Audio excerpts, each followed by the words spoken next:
Up+Adam. Tractor systems are offline. We are Beyond FM. Beyond FM. The future of broadcasting is here. Up+Adam with Adam Montiel. It's community content from Concentrate. It's Up+Adam with Adam Montiel. Some say life is where it begins. Straight to the stars is where it ends. Yes, some say life is just where it begins. Straight to the stars is where it ends. Only to start again. Happy hump day. Here we are, smack dab middle of the week, Wednesday. Thank you so much for being Up+Adam. My name is Adam Montiel. Another beautiful, gorgeous SLO Cal day all week long. We have been blessed. Look, today it's going to be fun. 40 comics, legit comics we're talking. 20 shows, 4 days. And one SLO Cal that is going to be about absolutely overrun with laughter. The SLO Comedy Festival is back, bigger, bolder, funnier than ever. Gets better every year.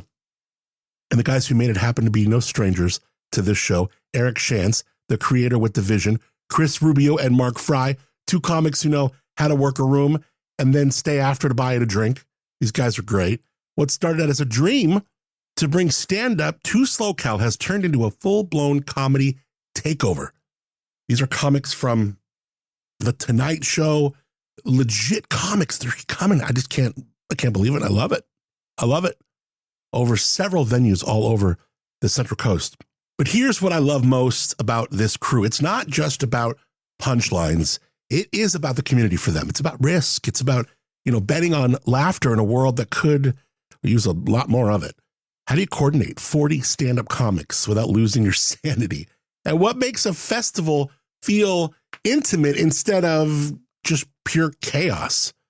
And what happens when you put some of the sharpest minds in comedy into one coastal playground for 4 days straight, all leading to Best of the Fest at the PAC, the Performing Arts Center at Cal Poly. They're going to be joining us in just a few. Trust me, it's going to be a fun chat. Don't want to miss this one. Before we get right into it, though, and we're about to get right into it, I want to tell you about Paso Wine. This local's only passed just a couple days left. 3 days until this $99 locals only early bird ticket goes away. So May 15th through 17th, that is the Wine Fest weekend. I know it's in May and we're in February, but that's what early birds do. They do things early. So here we are. Saturday, May 16th, the big grand tasting, the wonderful marquee event of the whole weekend, happens at the Paso Robles Event Center, aka the Fairgrounds. Over 100 wineries, fired up food, live music, and just Paso showing off only like Paso can. You got to buy these tickets for the locals in person. 2 ways to do it. The SLO Chamber. Yeah, San Luis Obispo selling Paso Wine Fest tickets. The SLO Chamber's on Monterey. Of course, the Paso Chamber doing the same. Paso Chamber on Spring Street. After February 28th, these prices, these $99 prices, they jump to like $175. So get in. More info, go to pasowine.com. Also, we're giving away a pair of tickets. AdamMontiel.com. Go to it, AdamMontiel.com, right off the homepage. Can't miss it. It's Up+Adam with Adam Montiel. All right, right into the show. Laughter about to take over SLO Cal in a big way. 40 legit stand-up comics, nearly 20 shows, 4 days of non-stop funny right here at home. The SLO Comedy Festival has grown into something very special, a full-scale celebration of comedy that brings national talent, local legends, and rising stars together under one roof, or 20 roofs, I guess. The man behind the madness, along with 2 of the sharpest comics in the lineup, just happen to be friends of this show. We've had him on year after year, going back a while now. Welcoming Eric Shantz, creator of the SLO Comedy Festival, along with comics Kris, Rubio, and Mark Fry. Fellas, so good to see you guys. Thanks for being Up+Adam. Yeah. Eric Shantz, you got the Godfather, you got Mark Fry, you got Kris Rubio. This is where it's at. And I swear to God, none of you guys age. None of you guys get older. I love it. Thank you. You're an excellent liar. Well, you're the one that ages the least, dude. You look like you're still Asian gene. fucking 22. We're looking like wake up one day looking like Mr. Miyagi. The thing is, Filipinos, like, we look like we're in our 20s. Once you reach like 46, then we look 70 right away. You know what I mean? There's no gradual aging. Start catching flies with chopsticks. My body certainly feels it, though. I'll tell you. Yeah. Yeah. I'm like, I don't know how much longer I could do this festival. Let me ask you, because I just had John Pronich from Libertine. Yeah. Well, I got to be honest, we had a real big. I don't even know if you've been kind of keyed into what's been going on here. Some incredible news as of recently, with which pretty much we're status quo, but like at least we know that our downtown live scene isn't so fragile that one new neighbor as of a year ago can like shake it up. Right. But you've used Libertine and been a fan of that venue for a long time, Eric. I love what they've done. It's a bona fide club. Like, it looks perfect. They've done all the things exactly the way you should do with a club. Like, the stage is in the right spot. The sound is great. The lighting's amazing. Like, they really paid attention to the detail. Where there's so many places you go into and it's like, we'll just put the stage here. We'll put the lights here facing the wrong way. And, like, it's all. But they really nailed it. They really nailed it down. It's a great space. Yeah, really it's a really cool spot. All right, let's talk about SLO Comedy Festival. We're back. What year are we in, Eric? 16. Stop it. Yeah, That's insane. Like, he said that the other day, and I was like, I still don't wait, believe it. what? I was 9 years old when we started. You look 84. What happened? He's actually 28 years old. So, first of all, give me a small little like Reader's Digest version as to how this came about, and then how you've really, Eric, seen it evolve over the years. Yeah. Well, I mean, it really started when I was in Edinburgh doing the Edinburgh Festival in Scotland. And I just loved the whole vibe of like a festival and how it should be run. And, there it's 200 shows a day, every day for 27 insane. days. Right? 27 days. 200 shows a day. Yeah, imagine, like, we cry over doing 20 shows in 4 days. But, like, I just loved how it was. And it was comedians from all over the world came together, and it's just the camaraderie of it and, having a pint. And, like, my best show when I was over there doing shows was 11 o'clock on a Thursday morning. It was like gangbusters. It was like, I was like, oh, this is going to be terrible. And then you get in, it's just amazing. What is it like to wrangle? I mean, because you are, and thankfully, you are bringing comics, besides Mark and Kris, but real comics. Yeah, real ones, not these guys. Hey, I'm showing you some love. Come on, I love you guys. You know what I like. You are bringing people here that have been seen, whether it's on like Craig Kilborn. I'm going back and forth.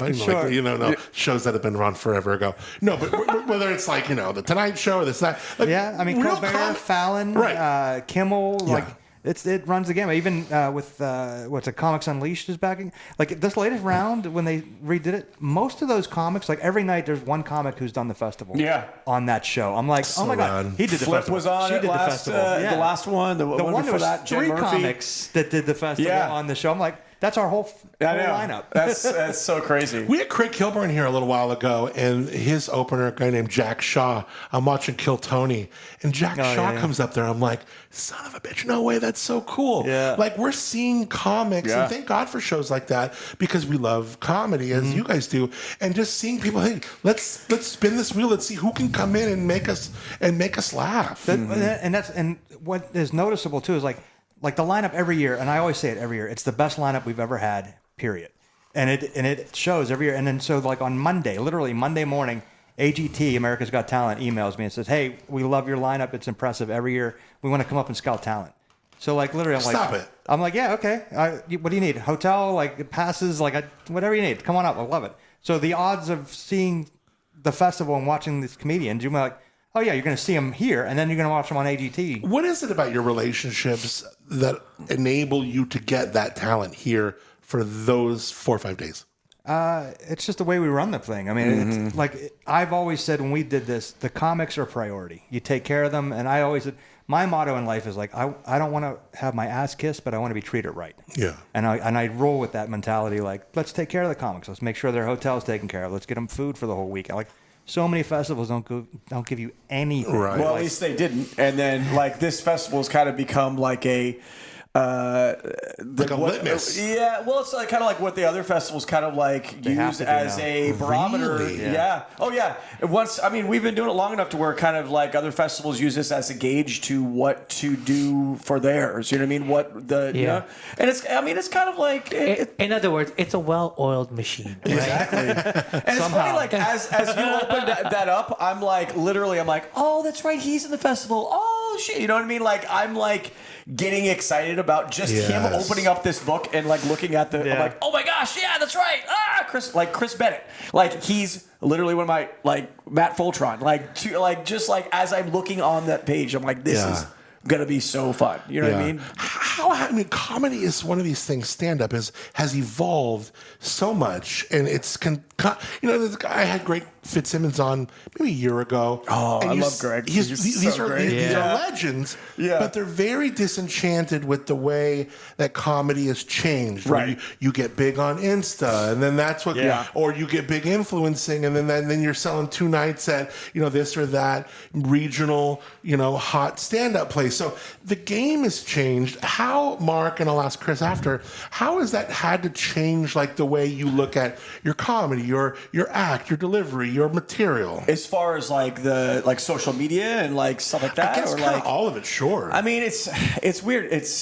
You gotta kind of like use all of it, I guess. Like everything it's the umbrella, all encompassing kind of thing. But it's also one of those things too, where like I think sometimes people get kind of like shows and get stuff because they have that following on Instagram or on social media, and then people find out real quick that like, oh, this guy's not ready. You know what I mean? So you have to have everything. You can't. It can't be just like, oh, like this guy has a lot of followers and this guy's like an influencer on social media, and then you find out like he doesn't have any jokes. Well, that became it became kind of disenchanting as far as when you looked at the music industry, because back in the day, a label would find you if you had raw inherent talent. Right. Now it's like, well, where's your Insta following? Yeah. Where's How your many social followers media? But then now it's like such a double-edged sword, because like, okay, speaking of music, now you have real fans just like going straight to you as opposed to So it's tough. I share Greg Simmons' pain as well. Like I'm that guy. Like, it should be the old school route. You should be. You should perform on stage, and then whatever you do on stage should give you your clout. But it's just not that way. He's also someone that like he might be getting less gigs because of someone that has more followers than him or whatever, and it's like we're becoming bitter old men. Back in my day, you had to submit a VCR. I mean, I had on. It's funny so because I wonder if these people can grow too quick, because we had Renee Vaca, who's a talented dude, funny guy, but he grew super viral super quick. Yeah. And then he's coming to the Pack at Cal Poly with 1,300 seats, and they're like, exactly, dude, we need to sell these seats. Like no one knows who the hell Renee Vaca is unless you're following him. So like that can be like, again, we talk about a double-edged sword. Now, Kris, I've always been a fan of your comedy because you and I are always big fans of the tech, the music, the thing going on. You got all this stuff right here. How has your comedy evolved? I mean, I know you've always been really good. I've been following your podcast. It's so weird because, like before this podcast started, I was trying to.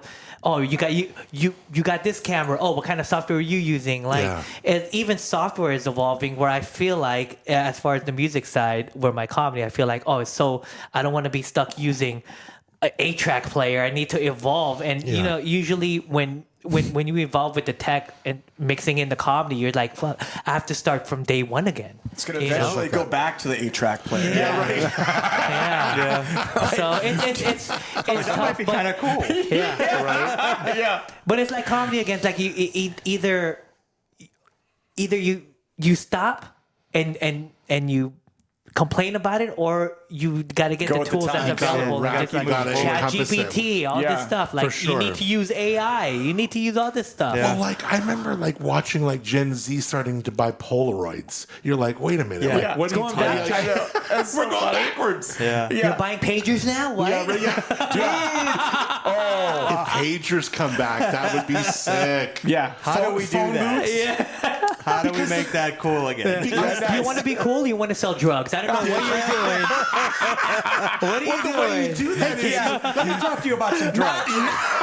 911. you talk about if you can feed into the idea of unplugging and be like, hey, by the way, you want to unplug from your phone? You want to unplug from your screen? I mean, this guy in Silicon Valley invented this plexiglass thing that was the same diameter of your phone just to hold plexiglass so it wouldn't be a screen. Wow. I mean, imagine To if we like could say- wean yourself off. Isn't that crazy? I know. We're so addicted. Like, there's a scary thing. Like, at any point when you're driving, look to any side of you, and I guarantee you'll see Everyone. someone just Yeah. as a drone just But scrolling their phone. I Like, know. Oh, but isn't it also interesting? Like, I don't want to like get into this topic as deep as we are right now, but you know, even the people that work at Silicon Valley, the people that work in Google, Apple, don't let their kids play with the stuff that's making this whole society go forward. You know what I mean? It's crazy.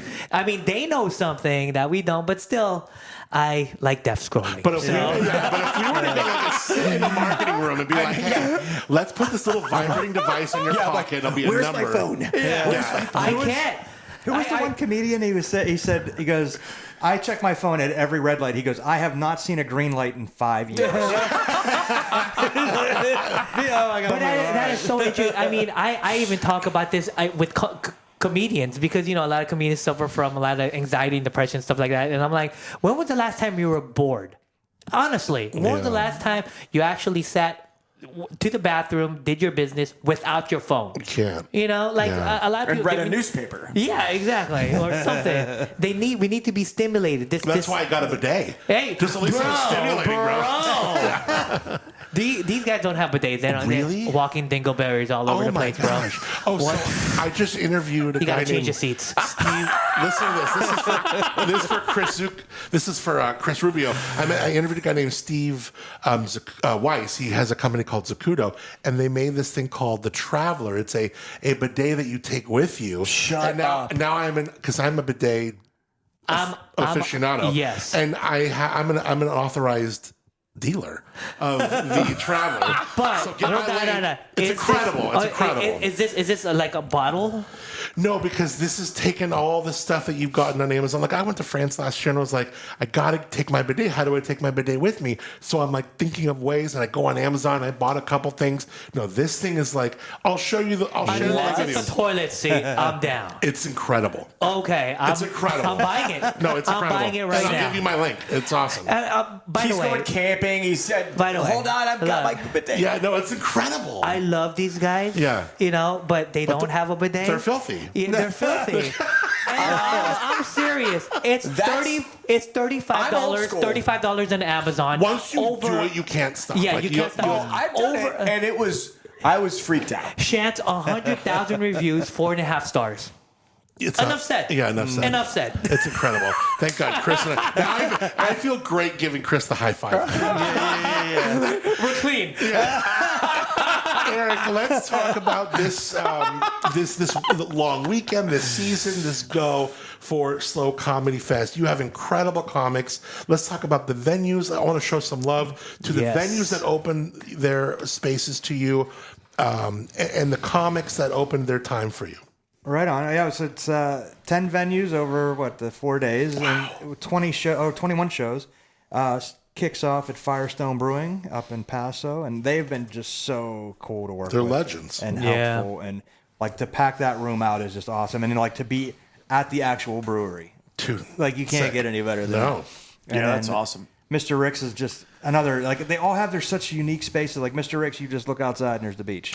Well, that's the thing. That's what I love. Because coming from someone who loves wine, time, place, space, like people, like it all matters. And you have dialed in intimate, beautiful venues in all different places here in SLO Cal. Mr. Rick's completely unique, so dope. Mr. Rick's is a fun, like it's definitely like a party atmosphere too, like a Yeah. little bit like. And I remember, not to like cut off but like I remember the first year right after COVID, we were going into it, and that was the first show that I did. You know, everybody was like, "Oh shoot, you know, what's it going to be like?" Oh, you know what I mean? Right. Like, and that was the first show, and it was packed, and it was just everybody was just like, Gangbusters. "Yeah, Nice. let's do this. We gotta get back." You know, it was. I just said awesome. hello. People were just like, Everyone was dying to get out Yeah. and just having a great time. Good for know? you, man. What else? But and then you got Slow Brew Rock, which is just an awesome space, and Great the spot. pack. Milestones, like that cool little back room, like, and all the shows I try to tailor to each room, you know. So the Mark has the Battle of the Sexes, and then we have the Blast and AG, Blast 825 Brewing, and then who's the other one we got? You got The Libertine. Bunker. Libertine, yeah, we got Libertine for 4 shows. Woodstock Pizza, I was so on the fence on doing a show but they at got Woodstock. that back area now. So, that hit it's a so great- well it's last dope. year. It's Good a for you. really so great. good. Hell Hold yeah. on, are you talking about the Mark?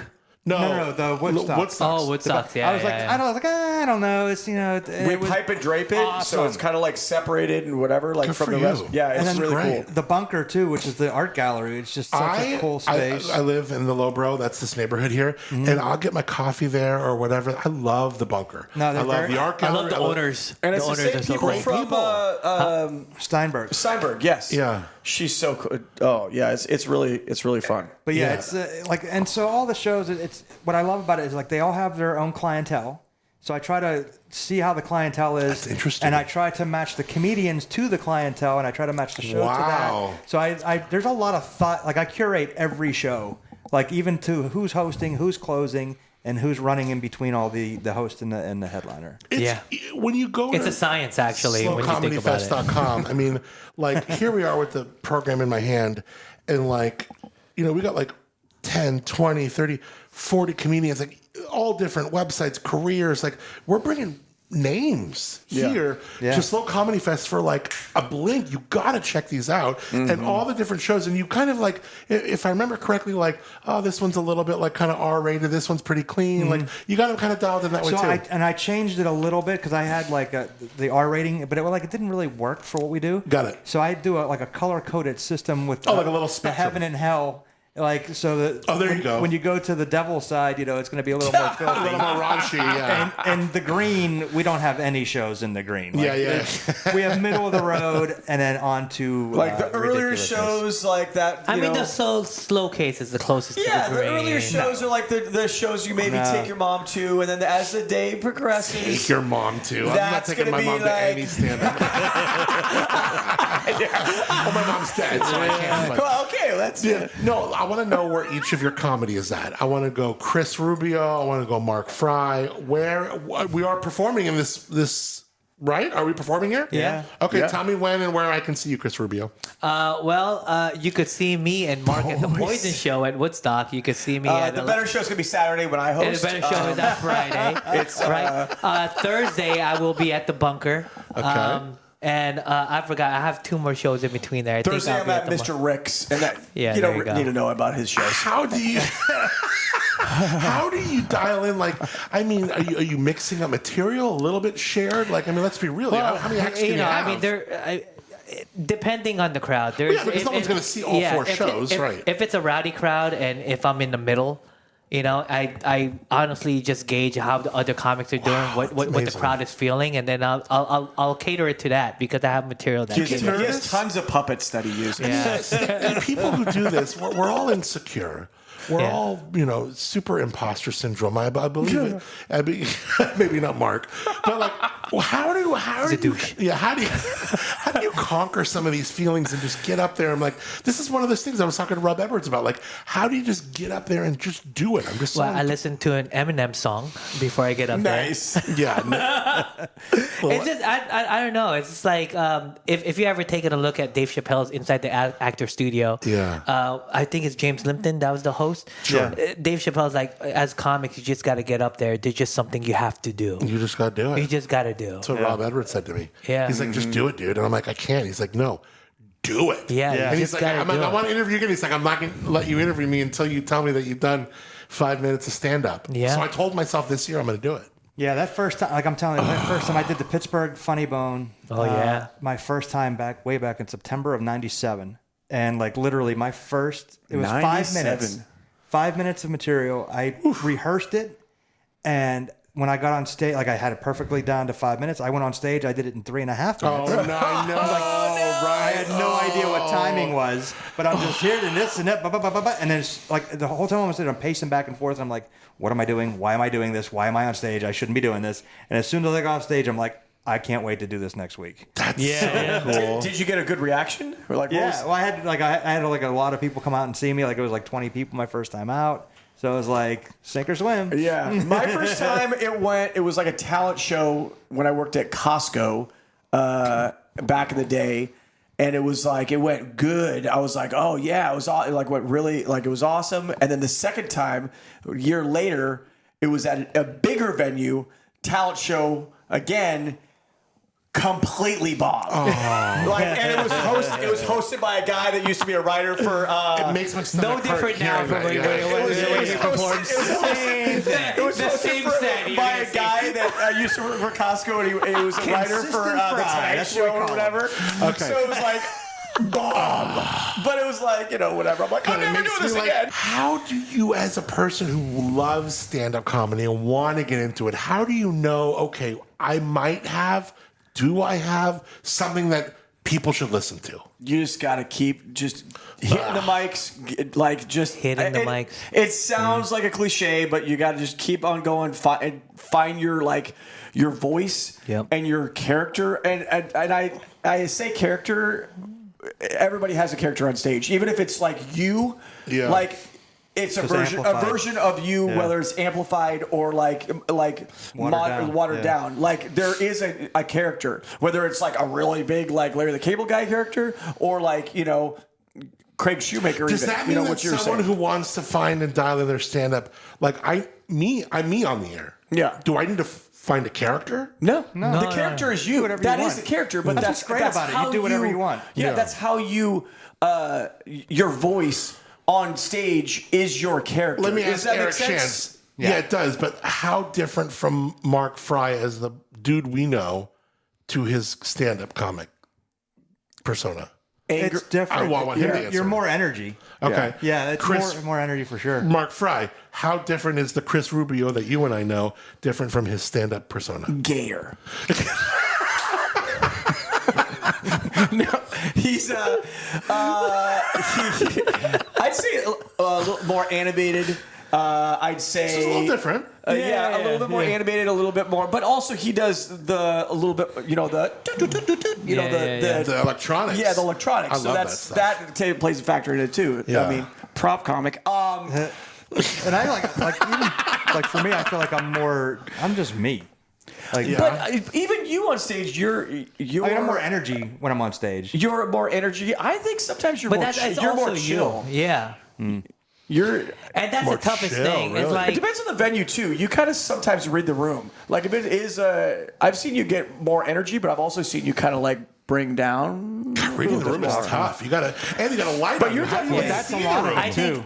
I think there's a good analogy. You've been at a party. You've been like talking to a group of people. You make them laugh. I think that's the struggle is to find that person and to put that person on stage for most people. And how many times have you? It's tough. And the thing too is like, you're this guy. He's funny on stage, but he's really funny off stage. And it's like, you know what I mean? Like, hate to hear that. yeah. But it's like, and it's trying to bridge those two. You know what I mean? So And it takes you're a while kind to of get like, to. Like It takes a while to get to. Here's something that so every year I'll do inspirational quotes from different comedians and I'll post them on Instagram. Yeah. So here's one I wrote from John Cleese. Nothing will stop you being creative more effectively as the fear of making a mistake.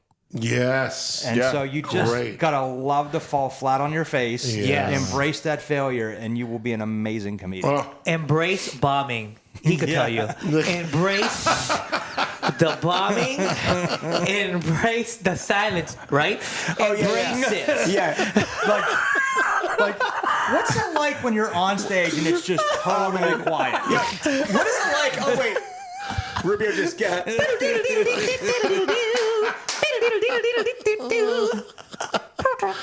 So good. So we start when? On Friday? Saturday? What do we start? Thursday. Thursday? We're starting. This is amazing. Thursday, Firestone's the first show up in Paso. Literally starting At 7 tomorrow. o'clock. This is a logistical nightmare for most people. Tell me. Firestone, Paso, 7 o'clock. Blast 825 Brewery at 7:30 in AG. Paso? In AG. Oh, in AG. Okay, got it. And then we have the Bunker right here. Yeah. And then we have Mr. Rick's in Avila Beach at 8 o'clock. So it's, or 8:30, or 8 o'clock there, and Bunker's at 8:30. So like within an hour and a half start time, 4 shows 40 miles apart. Wow. So that's what Incredible. we're doing. Where do you choose to be? And how do you use these guys to... Do these guys help you kind of manage He's other going to be spots? at Mr. Rick's. Yeah. You're going to be at the Bunker. I'm going to be Mr. down Ricks in is AG. going to be the best show. And then I think you met Manny too. He's our other, the 4 horsemen, I guess. Yeah. He'll be up in Paso. Okay, cool. So between the 4 of us, we kind of spread ourselves guys, out. we're forgetting something. We're forgetting the most important thing that's happening tonight. Adam is going to perform at the Liberty. Oh, yeah. We're forgetting. That's right. You are forgetting Adam's, it. performing. You do not need to promote me. The festival starts tonight. Tonight, Adam is going to try out his material in front of a live... You guys. We will do it soon, though.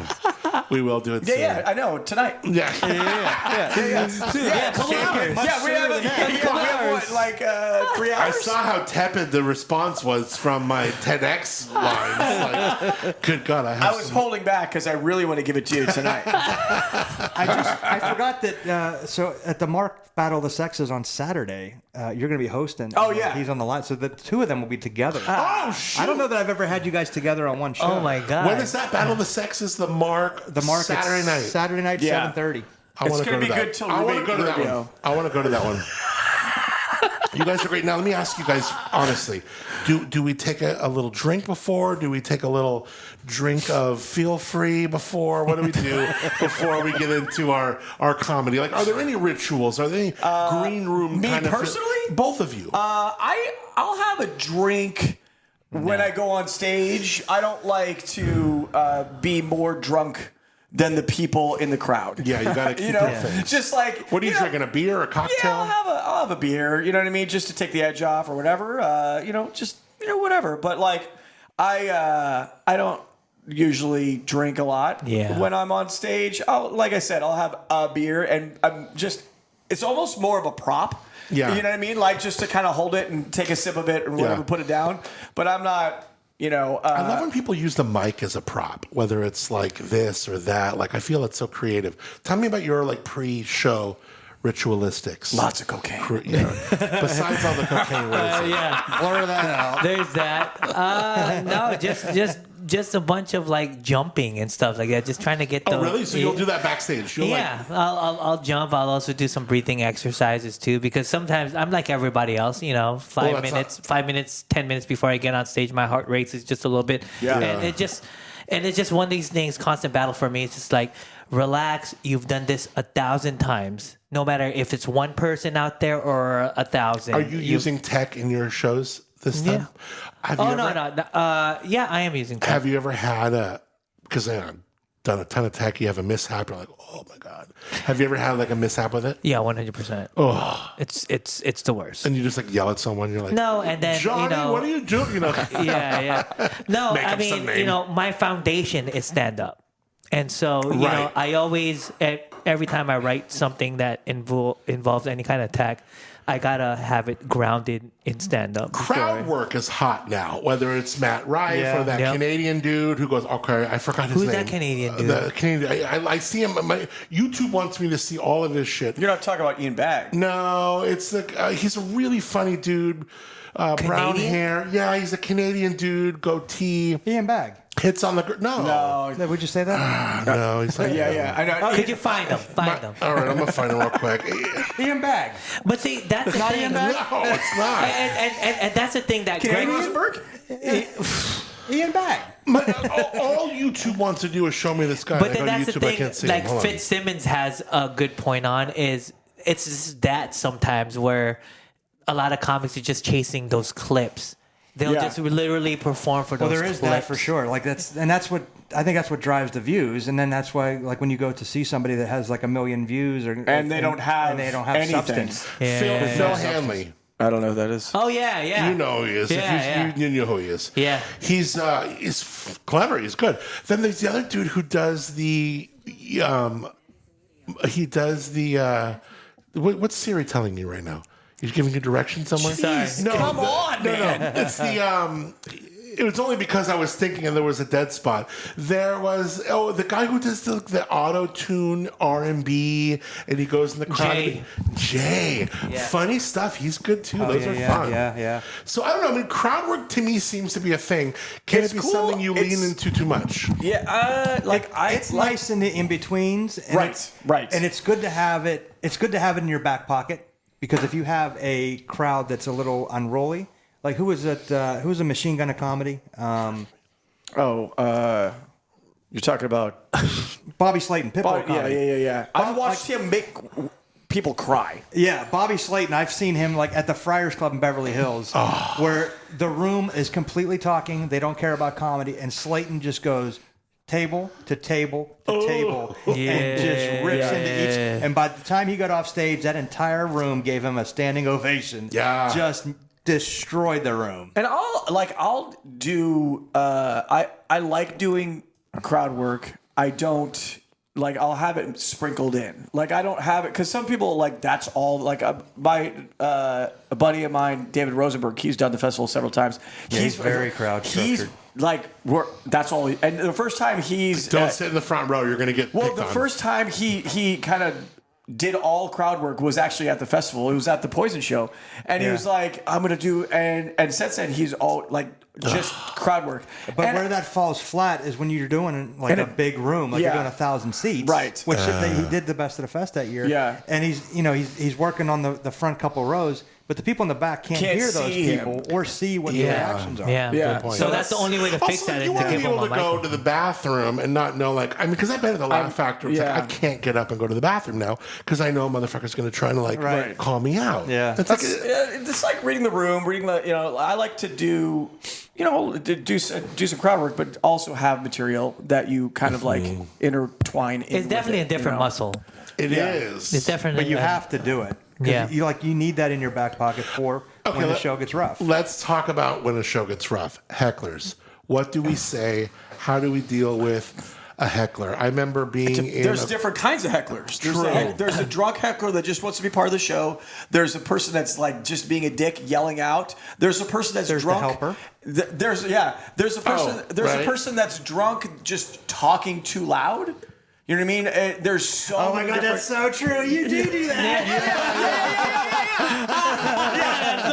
Yeah, exactly. There's so many different that you have to like in the back pocket know how to deal with all of them. I don't remember exactly what he said, but I was seeing Norm Macdonald at the Canyon Club in Agora, and there was Legend. a heckler. I love that place. Dude, Norm Macdonald, Legend. legend. Just like, I mean, the way he could take a joke and turn like, just a normal joke. But like Ricky Gervais turned like child cancer into something that you're laughing at. You're like, what is going on? What is wrong with me? Norm Macdonald knew how to do it. Also, I got to give some love to Kevin Nealon's new special on YouTube. Oh yeah, phenomenal. He's very funny. But I love that Nealon has stuck to the stand-up too, like because he's got the acting career. He doesn't need to do stand because so many guys they'll use it as he lives in it. Yeah, they'll use it as a platform. I mean, if you remember before Norm Macdonald doing Weekend Update on SNL, it was Kevin Nealon, and he was like great at it. Yeah, but like. Norm Macdonald had a heckler in the Canyon Club, and I won't even try and rephrase it because I don't want to give injustice to it. But it was almost like this, like as Norm does so well or did so well, this like play on insecurity and it just had everyone laughing, and it almost had to have the person like feeling bad in a way, like not where they were embarrassed, but just like, oh man, I just like gave that guy a complex. Or Norm Macdonald was just so legendary. But yeah, no, I love seeing these comics that I watched the new Ricky Gervais special. I just watched, and he's on like a premium streaming, but then you look at like Kevin Nealon putting his shit out on YouTube. Incredible. Yeah. Like, What's fun? I love it. Kevin Nealon, anytime he's on Conan's podcast, Conan's great. Conan knows how to feed these guys. It's great. He knows how to Those like two alley-oop are them. like, and that's two different. There's two different styles of hosting on TV. Like there's the host-driven show. Right. Same with radio, I'm sure. Yeah. But you have the host host-driven show, and then there's the one that just only asks questions, doesn't really participate, and lets the guest drive the show. Well, that's the thing. When I talk to a lot of stand-up comics, like you guys are just like, I feel like and I love this. I feel like we're like buddies now. Mm-hmm. But like when I had Renee Vaca on, never met him. I go, hey, we're on virtual. I go, do you want me to set you up into some bits, or can I just ask you about the show? Like, I want to make them feel comfortable, so like I don't look like another, like, you know, because these guys hate morning radio type people, and I don't want to be another one to them. I want to give every interviewee like a really good take on a combo. Right. So, you know, you never know how they're going to want it. Like, Greg Fitzsimmons was different than Renee Vaca, who's going to be different than X, you know? It's so... I always loved radio. Like, I was always a big fan of radio, and I always jumped at the chance to do morning radio. I don't think comedians hate morning radio. I think they hate morning. Right. So true. 100%. Because you get out of the club at 2 a.m. and you're like, all right, 7 a.m., let's be funny. Yeah, I know. It's like a musician. Like, you go, hey, you going to sing with me like this morning? And they're like, no. Like, hell no. Yeah, I love it. So, you got to go to SLOComedyFest.com. That will encompass everything. Thursday, Friday, Saturday, and then when is Best of the Fest? Best of the Fest Sunday at the Performing Arts Center at Cal Poly. At the Pack. 1,400 seats, and just it was intimidating as hell at first, and it's just a gorgeous space. And it's a beautiful and when you get spot. that whole room, just the laughs roll out and they roll back to the stage. How do you pick the comics that get there? I don't do any of that. It's all the audience. It's the crowd. So Thursday, Friday, there's no voting. Nobody gets to vote. Everyone just can perform. No pressure to perform. Yeah. Saturday, the audience votes for their favorite comedians. We take the best 7 out of those votes, and that's who's the best of the fest on Sunday. So we don't even know who's on that show until Sunday. Oh, my gosh. Around, say 1 o'clock? Yeah. Probably 1 in the afternoon. right? We know who's on that show. So no idea what the lineup's like. We posted at 4 o'clock in the afternoon, 3.5 hours before the show starts.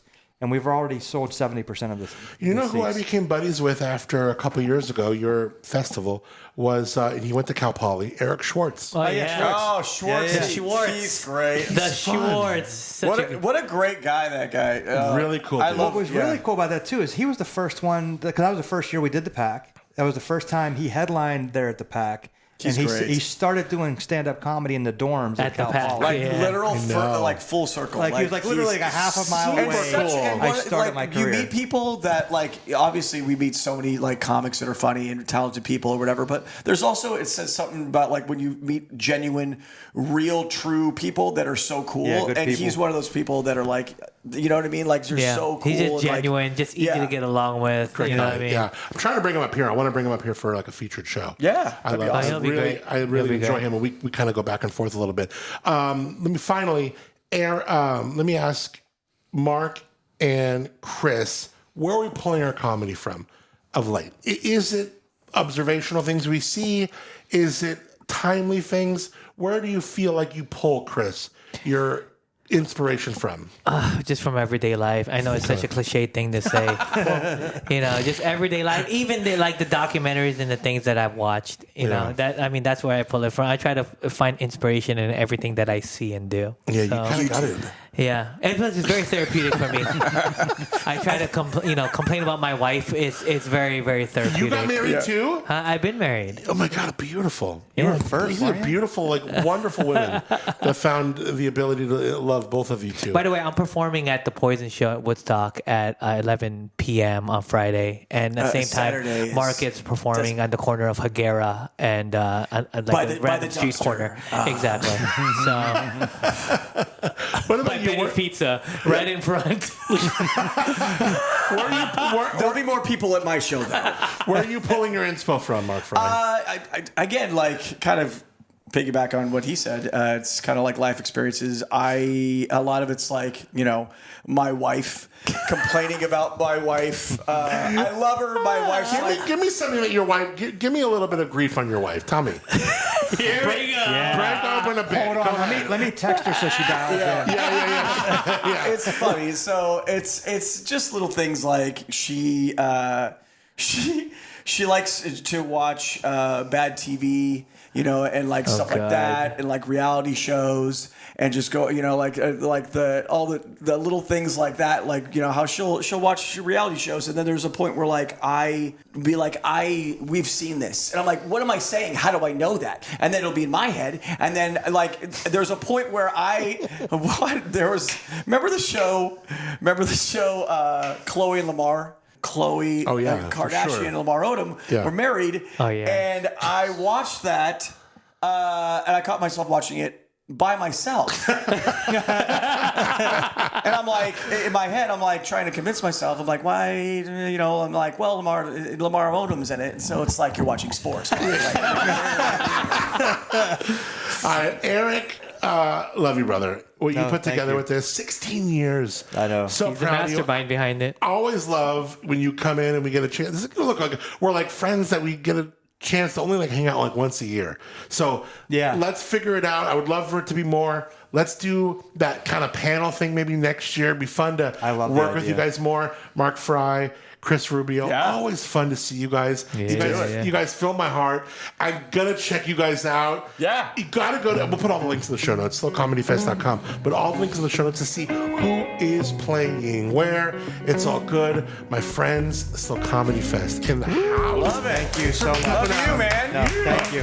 Thank you, man. Some say life is where it begins. Straight to the stars is where it ends. Only to start again. All right, Eric, Kris, Mark, always a blast. Get your tickets, SLOComedyFest.com. You can follow them on Insta at SLOFest. And all the links, every link is in the show notes. Break a leg, gentlemen. Very cool. All right, tomorrow on the show, this is going to be so much fun. Remember the show Family Matters? And there was Aunt, I just had her name in my head. Aunt Rachel. Remember Aunt Rachel? And Laura Winslow? We're going to be having them both on the show tomorrow. They're doing another one of those kind of re-listen podcasts where they go back to episodes and then they kind of sound off on things and also interview like producers and stars of the show. So much fun. I just loved it. I mean, I don't know how old you are, but you remember TGIF, right? I mean, this was even before like Must See Thursdays with like Friends and stuff. TGIF in the 80s and 90s was absolutely everything. From Full House, of course, Family Matters, which might have had the longest run, maybe in there Step by Step. You know, other shows would come in and out. But Family Matters, the Winslows, and oh my God, Steve Urkel and the whole thing. So, here's the thing, you can't have a Steve Urkel without a Laura Winslow. That counter back and forth, that's what made that so good.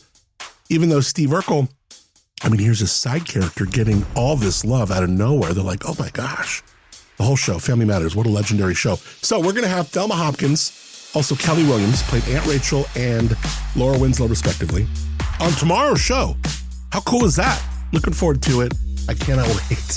So I love doing the local interviews. I love doing interviews like this with some national names. And I can't wait. I cannot wait. That is tomorrow's show. Thank you to Moonshiner Collective, where he's going to be on next week. We have scheduled a time for Dan Curcio of Moonshiner Collective to get into the Lobro Studios. So that is a happening. Looking forward to it. His show March 20th at Slow Brew Rock. You can learn more, moonshinercollective.com. And of course, stream them anywhere you get your music. Also, Josh and Chiasa Clapper, they have an event. You heard yesterday's show. You can't get much more local than interviewing the Cal Poly EIM department. We had 3 girls who were just fantastically bright, incredibly articulate young women who are putting on an event at Tamber Winery. They're literally taking over. This is their event. Tamber's just nice enough to be like, okay, Cal Poly EIM, go to it. Don't mess it up, kind of thing. I mean, not don't mess it up, but you know what I mean. It takes a lot for a business owner to give up everything and say, okay, go ahead. Let's see what's up. This is their 3rd year in a row doing it. They have an event coming up on March 8th, this Sunday, 2 to 4, completely free to get in. You could go to the show notes for yesterday's show or just go to tamberwinery.com. I'm sure they're going to have links there, but we got links right in there to the Eventbrite. Again, it's completely free. They just want to know how much food and stuff to bring, so they want you to RSVP if you can. But it'd be great to see you there supporting these local students, putting on a really incredible wine event. It's going to be rad. Again, March 8th, Sunday, 2 to 4 p.m. Let's do it. And I thank Josh and Chiasa for giving us the Timbre Lowbrow Studios. All right, you might even be able to see a little inside look into the studios. Maybe. Well, there's a glass window there, so I'm sure you will. That means I'll have to go clean it up a little bit. All right, looking forward to tomorrow. It'll be Thursday. Gonna have Aunt Rachel, Laura Winslow on the show. Damn, that's gonna be good. Hope you have a great day. Hope your week is going fantastic, and you have no clue how much I appreciate you for listening, rating, reviewing, subscribing, sharing this show with a friend. It really, really means a ton. Until tomorrow, I'm Adam Montiel. Thank you for being Up and Adam. Some say life is where it begins. Straight to the stars is where it ends. Only to start again. Let's start again. We'll start again. Let's start again.